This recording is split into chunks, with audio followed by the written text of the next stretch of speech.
Welcome to the CEO Insider, powered by YTexas. Today, we talk to the CEO of Cipherloc, Michael DeLaGarza. First of all, thank you very much for taking the time to sit down and talk with us. And how long ago did you relocate back to Austin? I know you're a Texan. Yes, I'm a Texan. I was born and raised in Corpus Christi, Texas, so I'm a lifelong Texan. We moved our business out west about 10 years ago in the cybersecurity business. Moved back 2 years ago and moved just south of Austin, a little town called Buda, Texas. Right, and you're happy there. It's close to home. I'm happy, and we came back because the business is in Austin now. Right, and the business was in Texas for us all along. I just needed to change the scenery for a few years. And so, have you found coming back to Texas that it's easy to do business in Texas? The opportunities in the Central Texas area are phenomenal right now. The growth is phenomenal. I don't have to travel across the country anymore for a sales lead. Mm-hmm. I've got everybody is now located in Texas. That's anybody in California or New York. And let's talk a little bit about cybersecurity. I think it's important. Oh, it's critically important. 50 million hacks on Facebook today was announced. Uber got fined $150 million last week for cybersecurity hacks. So breaches are the most important thing that's going on right now in cybersecurity is not the prevention of the breach, because that's inevitable. It's to mitigate the losses from the breach. How quickly you can stop it. That's right. And prevent them from having useful information. Right. Yeah, what our company does is we encrypt the data, and we use a new type of encryption that we have patents on, and that's the federal government's using our technology now. So people can't do what they did a year ago or even 6 months ago, because every day there's new breaches, there's new attacks, and the hackers never sleep. They're always working on new ways. And the pirate, if you will, the hacker, kind of drives technology too. Oh, absolutely. The innovations that are coming out today are due to the fact that we found out about breaches last year, a couple of weeks ago, 5 years ago. And part of the problem is that people don't really update their security except when they have a problem. Right. And then they come in and have to revamp everything. We're a proactive approach. We're a risk mitigation approach that if you change to us, then it doesn't matter if they get in. They're getting useless information. So have you in the past, hired people that have been on the other side of your business? Absolutely. And they put on a white hat and come to work for you? Because I would imagine those are pretty valuable people to have. Yeah, I actually go to the federal government and hire away from the federal government. So I go to the NSA. We hire away from the red team, which is the hackers. Mm-hmm. Most of those guys were hackers that were black hats or gray hats. Right. And so, yes, we absolutely do hire those guys. I also have advisors that are guys that, like you're talking about, they're true hackers in the sense they're actually, to call them bounty hunters if they're not doing it for the wrong reason. Really? So they're paid bounties by companies, corporations, to find flaws in their technology. You mentioned earlier, the 50 million that with Facebook, right, today, there, and that Uber fined tremendously recently. Are those companies not out? Are they doing that internally, their security? Or are they working with other companies? Well, I think a lot of them think they're too big to fail. That's my question. Right, and they're finding out that they don't innovate anymore. So you got to go to other companies, and smaller companies are the ones that are the targets of larger companies to acquire because of innovation. Because we think outside the box, we try things they wouldn't try. We're more agile. We can do things much quicker. We can develop code much quicker. We can also react to a breach much quicker. Right. So, yes, those big companies are now looking. The federal government is now looking. The military, the Army just put an incubator in Austin, Texas for that one reason, is to innovate.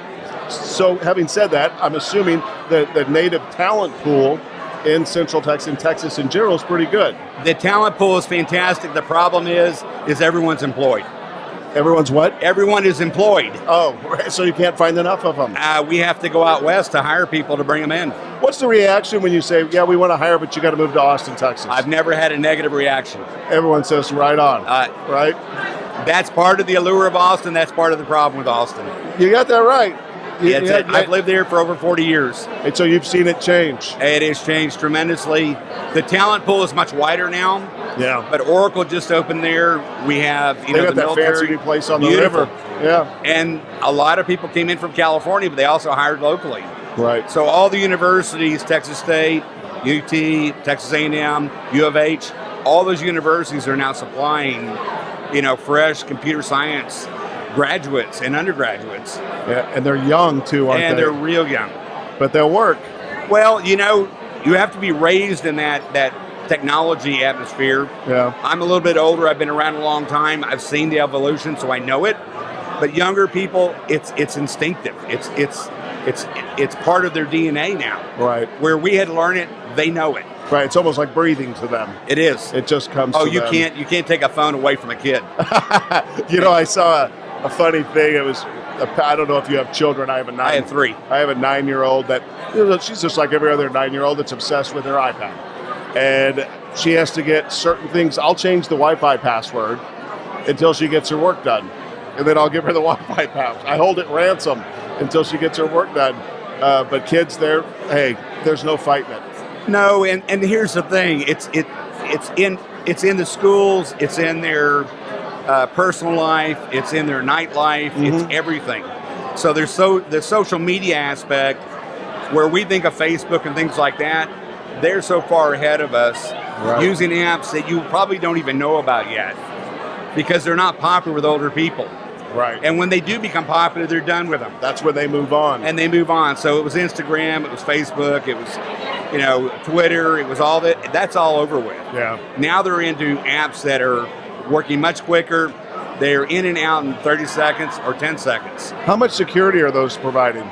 How is the security with the brand new app that the kids are brand new to? I think that all security is flawed right now. All apps are flawed right now.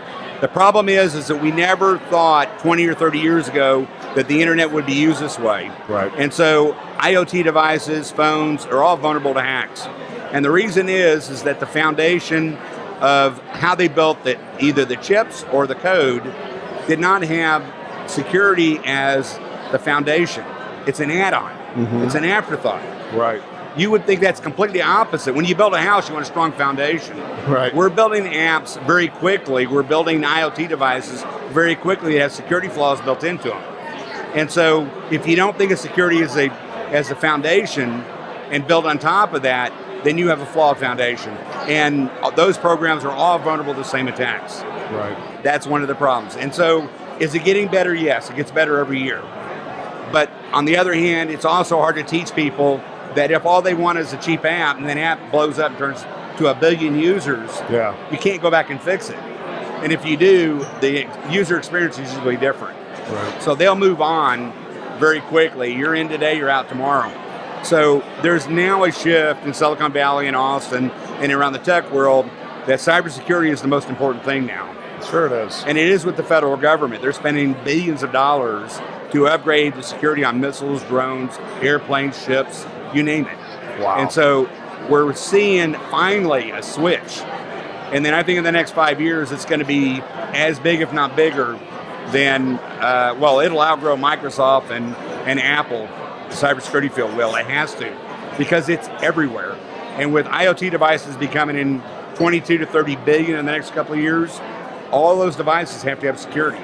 So I would say your business is in a good position. We're doing excellent right now. Good. We're doing excellent. I am glad to hear that. Yeah. And I know you're tired. I know you've had a busy week. Thank you. I appreciate very it. much for your time. Enjoy yourself this evening. Thank you.